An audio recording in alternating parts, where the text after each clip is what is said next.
এবার রাজশাহীর ক্রিকেটারদের হোটেল ছাড়ার নির্দেশ দিয়েছে টিম ম্যানেজমেন্ট। খরচ বাঁচাতে এমন নির্দেশনা দিয়েছে ফ্র্যাঞ্চাইজিটি, বলছে দলীয় সূত্র। ঢাকায় বাসা আছে যে ক্রিকেটারদের, তাদের এমন নির্দেশনা দিয়েছে দলটি। ঢাকার বাইরে থাকা ক্রিকেটারদের হোটেল ছাড়তে বলা হলেও তারা সেটিতে অস্বীকৃতি জানিয়েছেন। ক্রিকেটারদের পেমেন্ট ইস্যুতে এরই মধ্যে নানা বিতর্কে জড়িয়েছে দুর্বার রাজশাহী।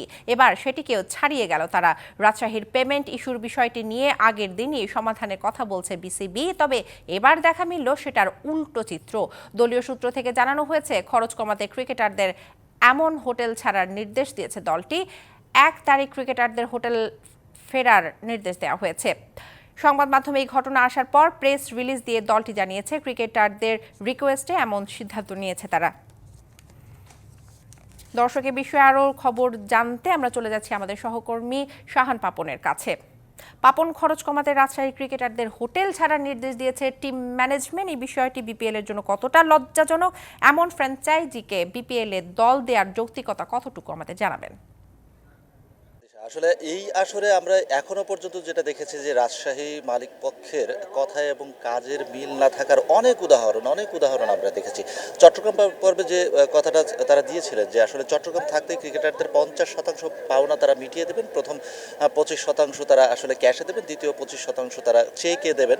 কিন্তু সেই বিষয়টা 25% ক্যাশে দিলেও পরবর্তী 25% চেকে দিলেও সেটা কিন্তু চট্টগ্রামে দেয়নি, তারা দিয়েছিল ঢাকা পর্বে এসে এবং সেই চেকটা বাউন্স করেছে। আজকে এরকম একটা ঘটনার মধ্যে দিয়ে আজকে সকালে যখন এই বিষয় নিয়ে কথা হচ্ছিল,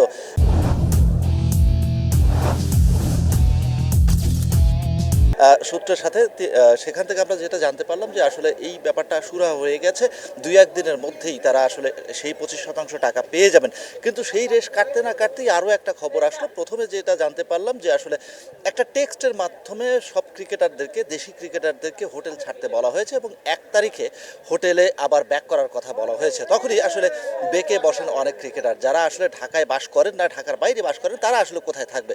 এরকম একটা যখন দোলাচালের সৃষ্টি হয়, তখন সিদ্ধান্ত হয় যে ঢাকায় যারা বাস করেন সেই ক্রিকেটাররা আসলে হোটেল ছাড়বেন, বাকিরা হোটেলে থাকবেন, বিদেশি ক্রিকেটার সহ। এবং এই মধ্যস্থতার মধ্যে দিয়ে যখন এই ফলাফলটা দাঁড়ালো, ঠিক তখনই আসলে টিম ম্যানেজমেন্ট থেকে একটা টেক্সট পাঠানো হলো, একটা মেইল পাঠানো হলো, যেটা সংবাদ বিজ্ঞপ্তিই বলতে পারি আমরা। সেখানে বলা হলো যে ক্রিকেটারদের অনুরোধের ভিত্তিতেই এরকম একটা সিদ্ধান্ত নেওয়া হয়েছে। এখন প্রশ্ন হলো, এ পর্যন্ত বিপিএল কিংবা ফ্র্যাঞ্চাইজি যে কোনো লিগ, যে কোনো দেশেরই আমরা দেখতে পেয়েছি যে একবার ক্যাম্পে ঢুকলে একটা ক্রিকেটার ছুটি নিয়ে বাড়ি যেতে পারে কিংবা তার ব্যক্তিগত কাজে যেতে পারে, কিন্তু মানে সবগুলো ক্রিকেটারকে হোটেল ছাড়ার নির্দেশে দেওয়া হবে, 2-4 দিন পর আবার হোটেলে ব্যাক করার কথা বলা হবে। সেটা শুধু বিপিএলে নাই, মানে তামাম কি বলবো, সারা বিশ্বের ফ্র্যাঞ্চাইজি ক্রিকেটের জন্য এটা বোধহয় আসলে প্রথম। সেটা আসলে কোনো ইতিবাচক ঘটনা নয়। দিশা। পাপন, বিস্তারিত জানানোর জন্য ধন্যবাদ আপনাকে।